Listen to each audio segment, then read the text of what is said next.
Hello my beautiful souls, कैसे हैं आप सभी लोग। आई होप आप सभी लोग बहुत अच्छे हैं। गाइस, अगर आप मेरे चैनल पर आए हैं तो मैं रिक्वेस्ट करूंगी कि सब्सक्राइब करें मेरे चैनल को। गाइस, एक जनरल कलेक्टिव और टाइमलेस रीडिंग है, सो जितना रेजोनेट करे उतना ही रखिएगा। एंड ये reading married unmarried male female सभी जोडियक साइंस के लिए भी। ओके, स्टार्ट करते हैं गाइस। आपकी रीडिंग को देखने की कोशिश करते हैं। आपके पार्टनर की करंट एनर्जीज क्या सोच रहे हैं अभी, वो क्या आपके लिए उनके दिमाग में चल रहा है, देखते हैं हम।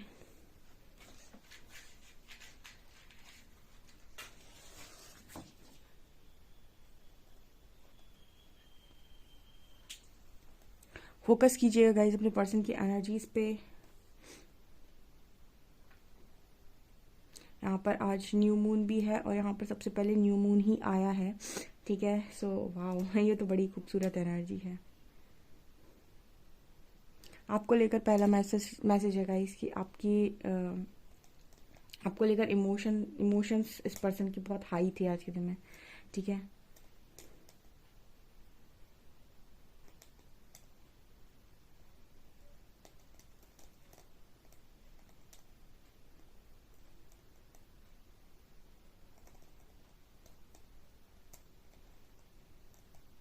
यहाँ पर इस वक्त में इस पर्सन का हायर सेल्फ आपके लिए इस पर्सन को बहुत ज़्यादा आज के दिन में स्ट्रांगली गाइड कर रहा है।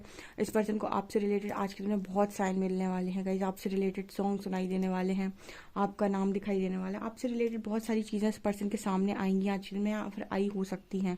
ओके, ये यहाँ पर क्लियर मैसेज है। आप आज के दिन में अगर अपने पर्सन से बात करते हैं और पूछ सकते हैं तो वो आपको बताएंगे। ठीक है, मतलब स्ट्रांगली आज के दिन में आप देखेंगे कि आपका जो पर्सन है वो आपके लिए बहुत ज़्यादा इमोशंस उसके हाई हैं। प्लस मुझे ऐसी एनर्जी लग रही है कि आपसे रिलेटेड हर दिन, हर समय, हर मिनट, हर सेकंड उसको कुछ याद रहने वाला है।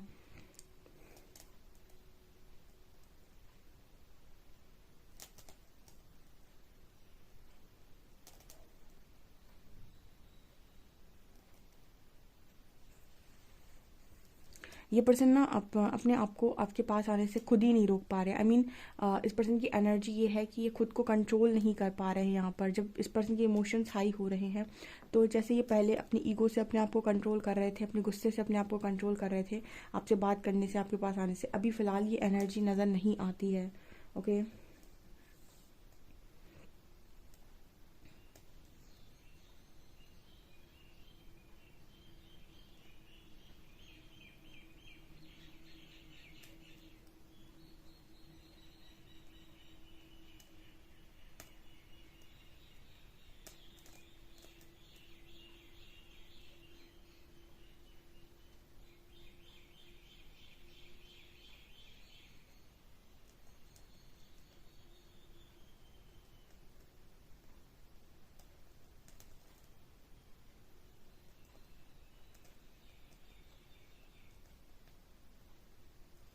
आप में से कुछ लोगों को इस तरीके का ट्रिगर मिल सकता है गाइस। मतलब यहाँ पर एनर्जी ऐसी है। वैसे मैं तो यहाँ पर ये देख रही हूँ कि आपके पर्सन के इमोशंस आपके लिए हाई हैं, लेकिन यहाँ पर इसमें एनर्जी ये भी नज़र आ रही है कि कुछ लोगों को ऐसा ट्रिगर मिल सकता है, आपको ऐसा लग सकता है कि आपका पार्टनर थर्ड पार्टी के पास ज़्यादा है। ठीक है, ये सिर्फ एक इल्यूजन होने वाला है। ठीक है, ये एक रियलिटी नहीं होगी, एक ये इल्यूजन होने वाला है कि आपको वो दोनों बहुत पास में नज़र आ सकते हैं या फिर उनकी कोई पिक्चर आप देख सकते हैं। ऐसा कुछ मैसेज यहाँ पर आ रहा है जिससे वो आपको अपने, आपके जो पर्सन है वो कहीं ना कहीं अपने ईगो को सेटिस्फाइड करने के लिए, देखिए आप इसके पर्सन के मन में आपको लेकर इमोशंस तो हैं, बट जस्ट ऐसा प्रटेंड करने के लिए या फिर दुनिया को दिखाने के लिए ये ऐसा शो कर सकते हैं कि इनका उस व्यक्ति के साथ काफ़ी अच्छा बॉन्ड है, काफ़ी अच्छी ट्यूनिंग है।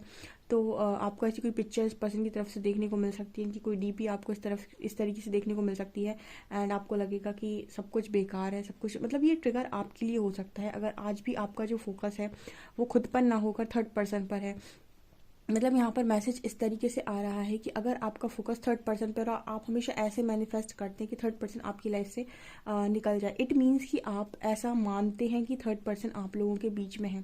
ठीक है, देखिए यहाँ पर इस तरीके का मैसेज आ रहा है कि आप में से काफ़ी सारे लोग थर्ड पर्सन पर काफ़ी ज़्यादा फोकस रहते हैं, इसीलिए वो चीज़ों में सेंटर बन गया, यानी कि वो इन सारी चीज़ों में बहुत ज़्यादा महत्वपूर्ण हो गया। ठीक है। जैसे कुछ लोग मेरे से कमेंट सेक्शन में कभी कभी पूछते हैं, मैं इस तरीके से समझाती हूँ उस चीज़ को, कहते हैं मैम मैं उसको भुलाना चाहता हूँ पर मैं भुला नहीं पा रहा हूँ या भुला नहीं पा रही हूँ। ठीक है, आप भुलाने की कोशिश कर रहे हो यानी कि आप उस चीज़ को इम्पोर्टेंस दे रहे हो। ठीक है, तो मतलब इम्पोर्टेंस जब भी आप किसी चीज़ को दे रहे हैं इसका मतलब है कि आपने उसे अपने जीवन का केंद्र बना रखा है। अगर आपको किसी चीज़ को भुलाना है तो आपको ये थोड़ी ना सोचना है कि मुझे भुलाना है, आपको इस चीज़ को इम्पोर्टेंस देना बंद करना होगा। यानी कि आप जिस चीज़ को अपनी लाइफ में नहीं देखना चाहते उसकी इंपॉर्टेंस कम कर दीजिए।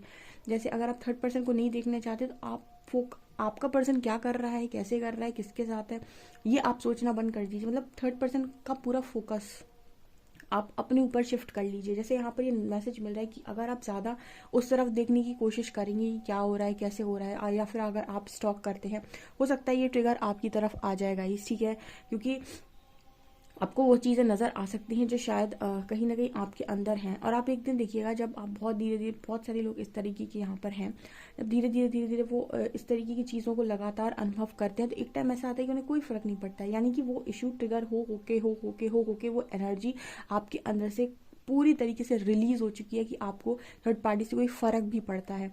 ठीक है ना, वो इशू ही आपका टोटली हील हो जाएगा। तो यहाँ पर ना मतलब ऐसे मैसेज आ रहा है कि आप अगर उस चीज़ पर ध्यान केंद्रित करेंगे तो फिर वो चीज़ आपके लिए सक्रिय हो जाएगी, यानी आपको वो दिखाई देगी। ठीक है, यहाँ पर ये मैसेज है। तो अगर आप किसी चीज़ को लाइफ से निकालना चाहते हो तो उसके बारे में ये सोचना बंद कर दो कि उसे बाहर निकालना है। अगर आप सोच रहे हैं कि बाहर निकालना है इसका मतलब आप इंपॉर्टेंस दे रहे हैं, आपको इंपॉर्टेंस ही नहीं देनी है। यानी आपको ऐसा मतलब सोचना ही नहीं है कि ऐसी कोई चीज़ आपकी ज़िंदगी में है। ठीक है, यहाँ पर ये मैसेज चैनल हुए हैं आपके लिए।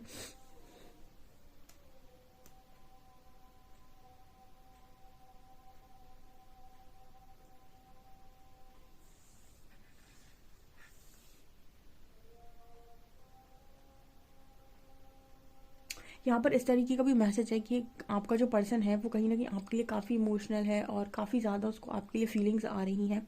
तो इन फीलिंग्स को कंट्रोल करने के लिए भी हो सकता है कुछ लोगों के पर्सन थर्ड पर्सन के साथ बहुत ज़्यादा ऐसा प्रटेंड करे कि बहुत ज़्यादा इन्वॉल्व हैं जस्ट अपने ईगो को सेटिस्फाइड करने के लिए, बिकॉज वो इस चीज़ को डिनाई करना चाहते हैं कि वो आपके लिए फील करते हैं। ठीक है ना, तो ये एनर्जी भी यहाँ पर ऐसे कुछ लोग स्टबर्न जिनकी एनर्जी होती है, जो मतलब बिल्कुल इस एनर्जी में रहते हैं कि मुझे तो भागना ही है हर कीमत पर। ठीक है, उनकी एनर्जी यहाँ पर ये दिखाई देती है। ओके, ये एक चीज़ और मैं बता दूँ, आप सारी रीडिंग्स जो होती हैं या फिर सारी एनर्जीज आपके साथ रेजोनेट नहीं हो सकती है, क्योंकि आप लोग इनर वर्क में डिफरेंट डिफरेंट स्टेजेस पर हैं। कुछ नए आए हैं, कुछ बहुत पुराने हैं, कुछ पूरी तरीके से हील भी हो चुके हैं, रियूनियन का वेट कर रहे हैं, कुछ मिड में हैं। तो आपके लिए हर रीडिंग नहीं हो सकती, हर रीडिंग का हर मैसेज आपके लिए नहीं हो सकता है। तो अगर कोई रीडिंग ऐसी आती है और अगर आपको लगता है आप हील है और अगर आपको ट्रिगर कर जाती है, इट मीन्स कि आपको वहाँ पर हीलिंग करने की ज़रूरत है। क्योंकि अगर आपको रीडिंग कभी कभी ट्रिगर करती है, इट मीन्स कि वहाँ पर हीलिंग की ज़रूरत है। ओके, और आप जब भी रीडिंग देख रहे हैं तो आप इस माइंडसेट के साथ देखिए कि आप के लिए कौन सी वाली है या फिर आप कहाँ पर स्टैंड कर रहे हैं, उसके हिसाब से आपसे रीडिंग रेजोनेट करेगी, बिकॉज ये जनरल रीडिंग है। दूसरा, कुछ लोग जब कमेंट सेक्शन में आंसर्स पूछ रहे होते हैं तो जब आपको क्लियर आंसर चाहिए यस या नो या फिर क्या होने वाला है, कैसे होने वाला है, तो गाइस आप पर्सनल रीडिंग लीजिए, क्योंकि जनरल रीडिंग आपको इतना क्लियर आंसर नहीं दे सकती है, वो आपको सिर्फ पर्सनल रीडिंग दे सकती है। जनरल रीडिंग उनके लिए है जो अपने आप को हील करना चाहते हैं, अपनी लेसन्स को लर्न करना चाहते हैं, अपनी गलतियों को सुधारना चाहते हैं और अपने आप का बेस्ट वर्जन बनना चाहते हैं। ओके,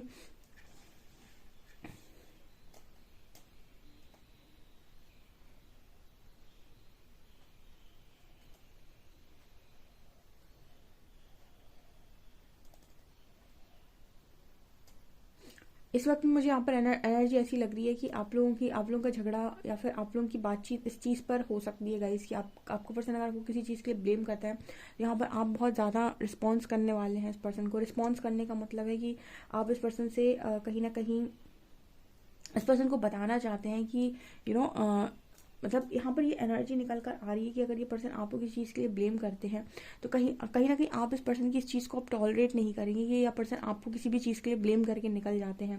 ठीक है, यहाँ पर ये मैसेज आ रहा है, मतलब यहाँ से आपकी तरफ से कोई रिस्पॉन्स होने वाला है। आप रिएक्ट नहीं करेंगे बट यस कोई कोई ना कोई रिस्पॉन्स तो आप इस पर्सन को डेफिनेटली देंगे अगर ये किसी चीज़ का ब्लेम आपके ऊपर डालते हैं। बिकॉज ये पर्सन बहुत ही ज़्यादा मतलब मैनिपुलेटिव टाइप का है कि चीज़ें करता है खुद और उसका इल्ज़ाम लगाता है आपके ऊपर, यानी कि बाद में आकर ये कह देगा कि तुम्हारी वजह से किया था मैंने ऐसा, तुम ही तो थे जिसकी वजह से मुझे ये सब करना पड़ा, तुम्हारी वजह से तो मैं कर रहा था या कर रही थी, तुम नहीं होते तो मैं ये करता ही नहीं, करती नहीं, तुम्हारी वजह से किया, तुम्हारी खुशी के लिए किया।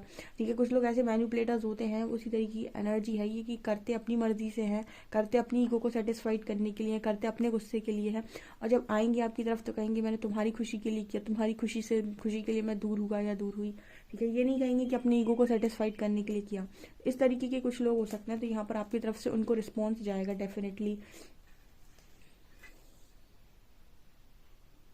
जैसे यूनिवर्स आपको किसी भी चीज़ को टॉलरेट करने के लिए यहाँ पर मना करें। अगर कोई चीज़ आपको पसंद नहीं आती तो उसके लिए सीधा स्टैंड लो, नो बोलो। अगर कोई चीज़ आप डिनाई करना चाहते हो बिल्कुल डिनाई कर दो। कोई चीज़ें आपको आपके पर्सन की बोली हुई पसंद नहीं आती हैं तो आप उस चीज़ पर रिस्पॉन्स भी कर सकते हैं, मतलब ऐसा रिस्पॉन्स कर सकते हैं कि आपके पर्सन को समझ में भी आ जाए और आप ट्रिगर भी ना हो। ठीक है, ये यूनिवर्स की तरफ से आपके लिए मैसेजेस आ रहे हैं। लेकिन कोई भी ऐसी चीज़ को टॉलरेट ना करें जो आपको लगता है कि आपके मेंटल पीस को बर्बाद करती है,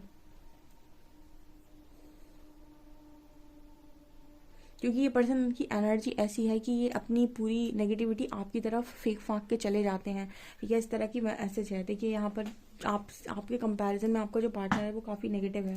ठीक है, तो उसकी नेगेटिव हरकतों का जो असर है वो कहीं ना कहीं आपके ऊपर होता है। जब भी वो आपकी तरफ आते हैं, बात करते हैं, आप अपने आप को बहुत ज़्यादा वाइब्रेशन हाई में लेकर जाते हो, और जब वो आपकी तरफ आते हैं तो सारा ब्लेम आपके ऊपर डालकर चले आते हैं, आपको सोचने पर मजबूर कर देते कि आपने रिएक्ट किया था, आपने ये कहा था, आपने वो कहा था, आपकी वजह से ऐसा हुआ था। तो आपको इन सारी बातों से अफेक्ट नहीं होना है, और ना ही आपको किसी थर्ड पर्सन के ट्रिगर से अफेक्ट होना है। ओके, आपको बस यहाँ पर एक चीज़ ध्यान रखनी है कि आप एक स्पिरिचुअल जर्नी में हैं और आपकी जर्नी डिवाइन के हाथों में है। आपको ना कोई हंसा सकता है ना रुला सकता है, ये सिर्फ ईश्वर कर सकते हैं। ठीक है, सो आप इस तरीके से अपनी जर्नी सरेंडर करके आगे बढ़ सकते हैं। बिकॉज यहाँ पर कुछ चीज़ें ऐसी नज़र आ रही हैं कि न्यू मून के बाद आपके साथ ऐसा हो सकता है और आपकी वाइब्रेशन को लो कर सकता है। ओके,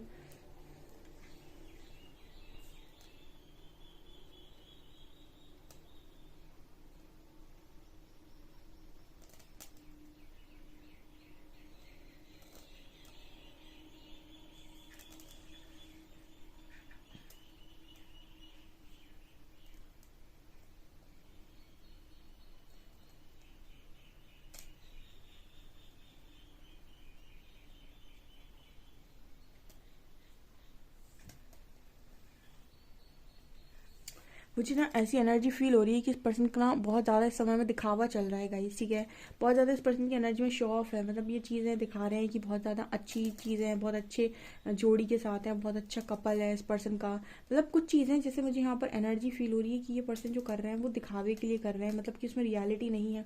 ऐसा प्रटेंड कर रहे हैं कि ये बहुत अच्छी लाइफ जी रहे हैं, बहुत अच्छे इंसान के साथ हैं, बहुत अच्छी इनकी ज़िंदगी चल रही है। ठीक है, जस्ट शो ऑफ की एनर्जी यहाँ पर नज़र आ रही है। कुछ चीज़ें आपका पार्टनर बहुत ज़्यादा दिखाने की कोशिश कर रहा है इस वक्त में। आप कमेंट सेक्शन में आप तो देख रहे हैं अपनी पर्सन की एनर्जीज को, आप बहुत अच्छे से जान भी सकते हैं। अगर आप अपने इंट्यूशंस को थोड़ा सा भी फॉलो करते हैं तो आप समझ जाएंगे कि आपका पार्टनर नाटक कर रहा है या फिर रियलिटी है। ठीक है ना, तो आप मुझे कमेंट सेक्शन में ज़रूर बताइएगा अपना फीडबैक गाइज। ओके, चलिए देखते हैं आपके पार्टनर की कार्ड्स से एनर्जी देखते हैं।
देखिए गाइस, मैंने आपको बिल्कुल सही चीज़ बताई थी। आपका जो पर्सन है ना, जो कैंडल वैक्स में निकला था, मैंने आपको बताया था कि ये पर्सन कहीं ना कहीं आपको इग्नोर करने की कोशिश कर रहा है, या फिर आपके हमने ऐसा प्रिटेंड करने की कोशिश कर रहे हैं कि इस पर्सन को ना, जैसे आपसे फ़र्क नहीं पड़ता, या फिर ये आपको दिखाने की कोशिश कर रहे हैं कि ये बहुत ज़्यादा दूसरी जगहों पर इन्वॉल्व है। ये क्या कारण, ये पर्सन कहीं ना कहीं इन सारी चीज़ों को इग्नोर करने की कोशिश कर रहा है, बिकॉज यहाँ पर full card and 4 of wands. जैसे इस पर्सन को कहीं ना कहीं इतनी स्ट्रॉन्ग गाइडेंस है, इतनी स्ट्रॉन्ग इंट्यूशंस है, या फिर इतनी स्ट्रॉन्ग इस पर्सन को आपसे रिलेटेड साइंस मिल रहे हैं, जैसे इस पर्सन का दिल और दिमाग चिल्ला चिल्ला कर बोल रहा है कि आपके साथ इस पर्सन की मैरिज लिखी हुई है। The fool and 4 of wands, जैसे स्टेबिलिटी इस पर्सन की आपके साथ लिखी हुई है, एंड ये डेस्टाइन कनेक्शन है व्हील ऑफ फॉर्च्यून कार्ड के साथ। इस पर्सन को 101% वापस आना ही आना है नाइट ऑफ वांड्स, ठीक है। लेकिन स्टिल ये पर्सन, देखिए आपको यहाँ पर नज़र आएगा कि ये पर्सन सोच रहा है, और इस पर्सन ने एक वैन पकड़ रखी है, लेकिन अभी तक इसका कोई डिसीजन आया नहीं है। एस ऑफ पेंटिकल्स, तो यहाँ पर जो मैसेज आ रहा है ना, एस ऑफ पेंटिकल्स भी कहीं ना कहीं देखिए ऑफर की एनर्जी है। तो ये क्या बताने की कोशिश कर रहे हैं कि इस पर्सन को कहीं ना कहीं पता है कि ऑफर किसके लिए है, किसका है, किसको देना है। देखिए अगर आप अपने इंट्यूशंस फॉलो कर रहे हैं ना गाइस, बहुत अच्छे से, ठीक है, क्लियर, अगर आप अपने इंट्यूशंस फॉलो करें, मैं आपको लिख कर दे रही हूँ कि आप कहीं ना कहीं जानते हैं कि आपका डेस्टाइन पार्टनर कौन है। आपको कोई पर्सनल रीडिंग की ज़रूरत नहीं है। अगर आप रियल में अपने इंट्यूशंस को फॉलो कर पाते हैं, तो कहीं ना कहीं आपको ये चीज़ बहुत अच्छे से 100% श्योरिटी के साथ पता होगी। क्योंकि ना मैंने अपनी जर्नी में देखा है, मतलब जब आप ये अवेकनिंग हो जाती है, उसके बाद आपके साथ डिवाइन का कनेक्शन बहुत स्ट्रांग होता है। आपके क्वेश्चन दिमाग में चलते ही ना आपको इतनी तेज़ी से आंसर्स मिलते हैं, आंसर्स भी दिए जाते हैं, आपको सब कुछ बताया जाता है। बीच बीच में नेगेटिव एनर्जीज आपको मैनिपुलेट करने की कोशिश करती हैं, लेकिन वो कहीं ना कहीं आप उन चीज़ों पर, जैसे मतलब धीरे धीरे करके जैसे आपका ईश्वर पर विश्वास बढ़ जाता है, तो आपको वो चीज़ें समझ में आ जाती है कि कौन सी चीज़ माया है और कौन सी चीज़ ईश्वर की गाइडेंस है। कई बार ऐसा होता है कि कुछ चीज़ें आपकी लाइफ में बार बार रिपीटेड वे में आपको दिखाई देती है, तो आपको ऐसा लगता है कि ईश्वर की गाइडेंस है, जबकि वो माया का प्रभाव होता है। लेकिन धीरे धीरे करके आप प्रभाव समझना शुरू कर देते हैं, आप दोनों में भेद समझना शुरू कर देते हैं कि कौन सी चीज़ मैनिपुलेट कर रही है और कौन सी चीज़ रियल गाइडेंस है, ठीक है। दोनों मतलब आप समझ लीजिए, इस जर्नी में घन चक्कर बन जाता है दिमाग, ठीक है। ये जर्नी पूरी की पूरी आपसे आपको जोड़ने की जर्नी है। तो जब भी कोई व्यक्ति स्पिरिचुअल जर्नी में होता है, तो वो कहीं ना कहीं बाहर की तरफ उसको कम भागने दिया जाता है, और बार बार चीज़ों के साथ उसे अंदर की तरफ मोड़ा जाता है कि अब वो अपने इंट्यूशंस को सुनना स्टार्ट करे। तो कहीं ना कहीं बार बार उसे इस तरह की कन्फ्यूजन में डाला जाता है, कभी उसको लगेगा ये, कभी लगेगा ये, कभी लगेगा। धीरे धीरे धीरे धीरे करके जैसे जैसे उसका समय आगे बढ़ेगा, एक टाइम ऐसा आएगा जब वो इंट्यूशंस को सुनना सीख जाएगा, इंट्यूशंस को फॉलो करना सीख जाएगा, वो उसको समझ में आ जाएगा कि क्या नेगेटिव है, क्या पॉजिटिव है, ठीक है। और यही परमात्मा का भी वो होता है। वरना वो चाहें तो आपको नेगेटिव एनर्जी से कभी भी प्रोटेक्ट कर सकते हैं, लेकिन वो कहीं ना कहीं आपको एक प्रैक्टिस से निकालते हैं इस चीज़ में कि नेगेटिव एनर्जीज आपको मैनिपुलेट करती है, और डिवाइन गाइडेंस, तो फिर परमात्मा आपको कुछ समय से चलने देते हैं ताकि आप खुद डिफरेंस बनाना सीख जाएं कि क्या आपके लिए गाइडेंस है और क्या आपको प्रभावित करने के लिए है ना। तो ये चीज़ें यहाँ पर नज़र आ रही हैं। तो जैसे इस पर्सन को 100% श्योरिटी, यानी यहाँ पर न्यू मून की एनर्जी, इसलिए ये पर्सन आपके लिए बहुत इमोशनल हो रहे हैं। बट फिर भी पता नहीं क्यों मुझे ऐसा एनर्जी फील हुआ था कैंडल वैक्स में, ये पर्सन अभी भी चीज़ों को ऊपर से दिखाने की कोशिश कर रहे हैं, यानी कि अभी भी जैसे मतलब वो कहते हैं ना कि इस पर्सन को इंट्यूशंस के बेसिस पर मालूम है, सारी चीज़ें मालूम है, लेकिन कोई अभी एक्शन में आने के लिए जैसे रेडी नहीं हो रहा है। मतलब इस पर्सन को मालूम है कि फ्यूचर में इसका एक्शन ये होगा, ठीक है, कहीं ना कहीं वो इंट्यूशंस गाइड कर रहे हैं, लेकिन फिर भी जैसे कोई उस चीज़ को डिनाई करने की कोशिश कर रहा है या फिर उससे भागने की कोशिश कर रहा है। मतलब भागना इन द सेंस कि वो इस चीज़ को एक्सेप्ट नहीं करना चाहते, वो उसी तरफ जाकर प्रिटेंड करना चाहता है कि मैं बहुत अच्छी लाइफ को लीड कर रहा हूँ या कर रही हूँ, ऐसी एनर्जी है ये। ओके, और देखते हैं ओशो ज़ेन से क्या आता है।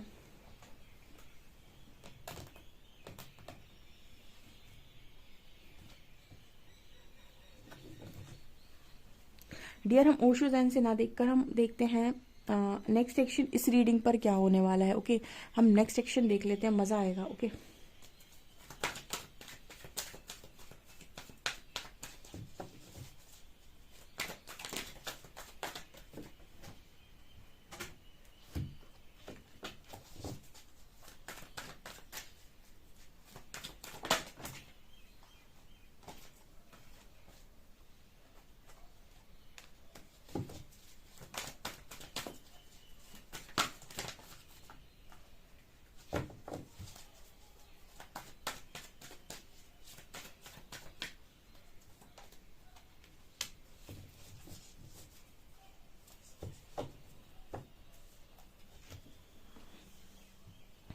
यहाँ पर कार्ड है देखिए, हार्ट एंड लॉस का एंड ट्रांसफॉर्मेशन का, और चैरियट के नीचे आया ट्रायम्फ एंड सक्सेस। 101% सक्सेस है गाइस। इसी के मैं तो आपको पहले ही बोल दिया था कि परमात्मा ना किस तरीके से चीज़ों को करते हैं, उसको समझने के लिए आपको डिवाइन की कॉन्शियसनेस को थोड़ा बहुत, देखिए डिवाइन की कॉन्शियसनेस परमात्मा की कॉन्शियसनेस को मैच करना, मतलब ये तो बहुत बड़ी बात हो जाएगी। तो हम कहें कि हम कृष्णा कॉन्शियसनेस को मैच कर सकते हैं। तो मतलब ये है कि ये तो वो बात हो गई कि आप बहुत बड़ी बात हो गई। कुछ लोग कर भी सकते हैं अगर वो अपनी पर आ जाए, तो अगर वो इतनी ईश्वर के प्रति चीज़ों को अंडरस्टैंड कर लें। लेकिन क्योंकि आप जो परमात्मा के मार्ग पे हैं, तो कुछ ना कुछ कॉन्शियसनेस तो आप उनकी मैच कर ही सकते हैं, मतलब थोड़ी बहुत तो आपको समझ में डेफिनेटली आती है। तो जब डिवाइन के पाथ पर आप होते हैं, तो आप एक चीज़ नोटिस करेंगे, आपको सारे क्वेश्चन के आंसर्स खुद से ही मिलते हैं, आपको जाने की कहीं ज़रूरत नहीं है। और आप ये भी समझने लगते हैं कि ईश्वर कब क्या और कैसे करता है, ठीक है, कब क्या और कैसे करता है। कुछ लोग समझ नहीं पाते हैं कि परमात्मा की हुई चीज़ों के पीछे कारण क्या होता है, वो बाद में समझ पाते हैं। लेकिन कुछ लोग समय समय पर समझते चले आते हैं कि अच्छा ये हो रहा है तो इसीलिए हो रहा है। यहाँ पर ट्रांसफॉर्मेशन हार्ट एंड लॉस का कार्ड है। देखिए थर्ड पर्सन का कोई रोल नहीं है, उसका रोल सिर्फ इतना ही है कि आपके पर्सन को ट्रांसफॉर्म करके आप ही की तरफ वापस भेजे। वो इसी, ये जो इंसान 1-2 साल के लिए कार्मिक सिचुएशन में आ जाते हैं, वो उनका कारण ही ये होता है कि वो आपके पर्सन को दोबारा से ट्रांसफॉर्म करें, उनकी सोल ग्रोथ। देखिए मैं आपको बहुत अच्छे से इस चीज़ को गाइड करती हूँ कि जो भी लोग इस धरती पर आते हैं, उनका मेन मकसद, जो मेन चीज़ होती है, हर चीज़ से ऊपर जो सबसे ज़्यादा इंपॉर्टेंट होता है, वो होता है उनकी सोल ग्रोथ। उनने इस मनुष्य जीवन काल में कुछ आत्मीय उन्नति करी, आत्मज्ञान प्राप्त किया या नहीं, कोई ना कोई सोल ग्रोथ तो उनकी डेफिनेटली होती है। कुछ लोग ऐसे नहीं सीखते हैं, तो तोड़ मरोड़ के परमात्मा सिखाते हैं, उनको बहुत तोड़ेंगे, धोखा मिलेगा, चीटिंग मिलेगी, तो फिर ऑटोमेटिक उनकी सोल की ग्रोथ होती है, कुछ लेसन्स लर्न कर लेते हैं, ठीक है। तो मतलब आपको, आपके पर्सन ने आपसे नहीं सीखा, आपने इस पर्सन से सीख लिया, लेकिन इस पर्सन को भी तो सिखाना है, इनकी भी तो सोल ग्रोथ करानी है। तो ये थर्ड पर्सन से सीखते हैं। देखिए heart and loss and transformation, ठीक है, ये कार्मिक्स के साथ सीखते हैं, तो उनका भी ट्रांसफॉर्मेशन होगा, उनकी भी सोल ग्रोथ होगी, लेकिन आपके थ्रू नहीं, किसी और के थ्रू। क्यों नहीं होगी आपके थ्रू? आपके थ्रू क्यों नहीं होगी? क्योंकि आप ऑलरेडी बहुत अच्छे इंसान हैं, और आपको नहीं परमात्मा चाहते कि आप किसी कर्मा में घसीटे जाएं, समझे ना। तो यही चीज़ें हैं। देखिए यहाँ भी आपको फैमिली नज़र आएगी, वही होना है गाइस जो ईश्वर को करना है, किसी की नहीं चलती यहाँ पे। यहाँ पर वही चलेगा जो, मतलब जैसे नियति के साथ चीज़ें ऐसे घूमती हैं, वो ऐसे घुमाने की भी दम रखती है। जस्ट आपको सिर्फ एक काम करना होता है, अपने ऊपर विश्वास, ईश्वर के ऊपर विश्वास, और अपने कर्म पर ध्यान। बस 3 चीज़ें करो, बाकी प्रकृति को अपना काम करने दो। आपको किसी भी चीज़ में हस्तक्षेप करने की जरूरत नहीं है, बाकी सारे काम ऑटोमेटिक करती है। जो लिखवा कर लाए हो वो तो होगा। ये चीज़ें यहाँ पर नज़र आ रही हैं गाइज। आपसे कितना रेजोनेट करती हैं, मुझे डेफिनेटली कमेंट सेक्शन में अपना फीडबैक ज़रूर शेयर करें। मेरी रीडिंग कैसे आपको लगती है, कैसी पसंद आती है, वो भी मुझे ज़रूर बताएं। वीडियो पसंद आए तो please like this video, subscribe my channel. Thank you guys.